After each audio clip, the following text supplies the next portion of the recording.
এই মুহূর্তে আমরা একটা পর্যায়ে ওয়াকআউট করে সংসদ অধিবেশন থেকে আমরা বের হয়ে এসেছি প্রতিবাদ স্বরূপ। প্রথমেই যেটা হয়েছে যে প্রশ্ন উত্তর পর্বে স্বরাষ্ট্রমন্ত্রীকে আমাদের বিরোধী দলীয় সংসদ সদস্য আবুল হাসনাত এবং বিরোধী দলীয় সংসদ সদস্য শফিকুল ইসলাম মাসুদ ওনারা স্বরাষ্ট্রমন্ত্রীকে প্রশ্ন করেছিলেন যে দেশের যে গত 6 মাসে 180 দিনের যে আইন শৃঙ্খলা সেটার তথ্য দিয়ে পরিসংখ্যান দিয়ে যেই পরিসংখ্যান পুলিশ সদর দপ্তর থেকেই পাওয়া গিয়েছে তার সাথে বিগত 6 মাসের এই সরকার আসার পূর্বের 6 মাসে একটা তুলনামূলক আলোচনা করে প্রশ্ন করা হয়েছিল যে সরকার আইন শৃঙ্খলার পরিস্থিতি স্বরাষ্ট্রমন্ত্রী কতটা উন্নতি করতে পেরেছে নাকি পারে নাই এবং সেই ব্যর্থতার দায় তিনি স্বীকার করেন কিনা। কারণ আমরা সারা দেশে দেখতে পাচ্ছি যে জনগণ ব্যাপক অনিরাপত্তার মধ্যে রয়েছে এবং বিভিন্ন জায়গায় খুন খারাপি ধর্ষণ হচ্ছে, বিরোধী দলের নেতাকর্মীদের উপরে দমনপীড়ন হচ্ছে, ক্যাম্পাসগুলোতে সন্ত্রাস হচ্ছে, এমপিদের উপরে আক্রমণ হচ্ছে এবং বিভিন্ন জায়গায় এরকম হামলার ঘটনা হচ্ছে। অর্থাৎ বিরোধী দল এবং সাধারণ মানুষ সবাই কিন্তু দমনপীড়নের শিকার হচ্ছে এবং যে স্বাভাবিক নিরাপত্তা সেই নিরাপত্তাটুকু কিন্তু না। এটা বিরোধী দলের কথা না, এটা পুলিশ সদর দপ্তরের তথ্য বলেন, এটা বিভিন্ন যেই থিঙ্ক ট্যাঙ্ক বলেন, বিভিন্ন প্রতিষ্ঠানের যে ডেটাগুলো এসেছে সেই ডেটাগুলো দিয়ে কিন্তু আমরা দেখতে পাচ্ছি 180 দিনের যে আইন শৃঙ্খলা সেই আইন শৃঙ্খলার চিত্র। কিন্তু আমরা যখন সেই প্রশ্নটা করেছি বিরোধী দলের সংসদ সদস্যদেরকে কিন্তু কটূক্তি করেছেন স্বরাষ্ট্রমন্ত্রী এবং সেটার কিন্তু আমরা তখন তাৎক্ষণিক প্রতিবাদ জানিয়েছি এবং সেই শব্দ এক্সপান্স করার কথা বলেছি।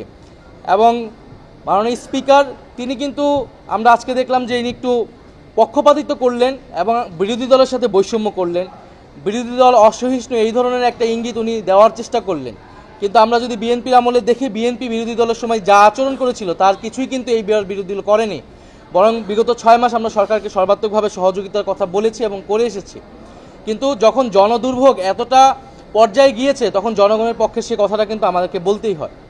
দ্বিতীয়ত আমাদের যেই আজকে আইন সংক্রান্ত যে বিষয়টা এসেছে জাতীয় মানবাধিকার কমিশন বিল এবং গুম প্রতিরোধ এবং প্রতিকার বিল সহ আরেকটি বিল, 3টি বিল আজকে উত্থাপনের জন্য আনা হয়েছিল। কিন্তু বিরোধী দলীয় নেতা বিরোধী দলের পক্ষ থেকে সেখানে বক্তব্য রেখেছেন এবং বলেছেন যে আমরা গণভোটের গণরায় এবং জুলাই সনদ বাস্তবায়ন এবং অন্তর্বর্তী করা সরকারের সময় যেই অধ্যাদেশগুলো ছিল গুরুত্বপূর্ণ সংস্কারের জন্য তার মধ্যে অন্যতম হচ্ছে মানবাধিকার কমিশন এবং গুম প্রতিকার এবং গুম প্রতিরোধ। ফলে সেগুলাই যে বিচ্ছিন্নভাবে তারা আনছে সেটার আমরা পক্ষপাতিত্ব নই, বরং সেগুলো একেবারে একসাথে, কারণ সেগুলো যখন ল্যাপস করা হয়েছিল তখনই আমরা প্রতিবাদ জানিয়েছিলাম এবং তখন বিশেষ কমিটিতে বলা হয়েছিল যে সেগুলো আলোচনা করতে দেওয়া হবে, তখনও সেগুলো আলোচনা করতে দেওয়া হয়নি।